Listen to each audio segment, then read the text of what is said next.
घेतले नाले आहेत त्याच्यामध्ये तशा प्रकारच्या सोयीसुविधा नाही आहेत. कसं की नाली सफाई, स्वच्छता अभियान आणि लाईट, पाण्याची व्यवस्था आणि सर्वात म्हणजे रोड, म्हणजे जे निकृष्ट दर्जाचे रोड तयार झालेले आहेत त्याच्यामध्ये आमचे जे ज्येष्ठ नागरिक मंडळी आहेत त्याच्यामध्ये त्या ज्येष्ठ नागरिकांना चालताना किंवा कुठे या प्रतिकारशक्ती कमी असल्यामुळे मणक्याचे आजार आणि पायाचे आजार दुखणे असे निघून येतात.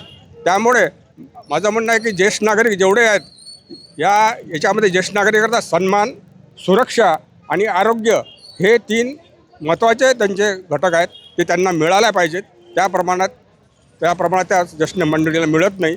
त्यामुळे ज्येष्ठ नागरिक फार या जुन्या याच्यामध्ये खूप नाराजी आहेत. म्हणून नवीन दमाने आमच्या ज्येष्ठ नागरिकांनी ठरवलं किंवा हे जे नवीन दमा जे 4 उमेदवार आहेत त्यांना जास्तीत जास्त भरघोस मताने निवडून द्यायचं असं ज्येष्ठ नागरिकांचे ठरवलं. कोण 4 उमेदवार? एक शंकरराव लंगोटे, वर्षा घोगरे, एक काळे म्हणून आहेत आणि गाताई काळे आणि ते याचे राखीव पण असे जे 4 उमेदवार आहेत ज्यांना जास्तीत जास्त त्या लोकांचा चांगला प्रतिसाद मिळत आहे आणि चांगल्या विचाराचे, चांगलं कॅरेक्टर असलेले असे सर्व मंडळी आहेत. त्यामुळे हा इथला जो प्रभाग 20 म्हटले जास्तीत जास्त त्यांच्या पाठीशी आहेत.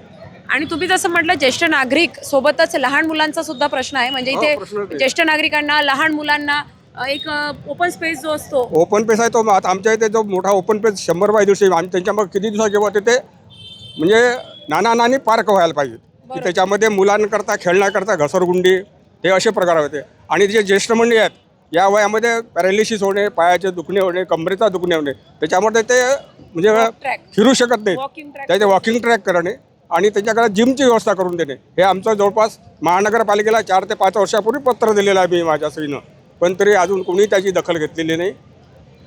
ते एक आमची प्रमुख मागणी आहे. आणि त्याच्यामध्ये एक बगीचा या प्रभाग 100 बाय 150 शुगारपूरचा जो जागा आहे त्याच्यामध्ये जर बगीचा झाला, या परिसरातले जे महिला मंडळ असो, लहान मुलं असो किंवा ज्येष्ठ मंडळी त्याच्यामध्ये आपला विरंगुळा म्हणून तिथे जाऊन बसू शकतात आणि आपला पुढील आयुष्य सुखा समाधानाचं कसं जाईल तो त्याचा विचार करू शकतात. अगदी बरोबर आहे. आणि आणखी सुद्धा ज्येष्ठ मंडळी माझ्यासोबत आहे. कोण पाहिजे तुम्हाला प्रभाग 20 मध्ये?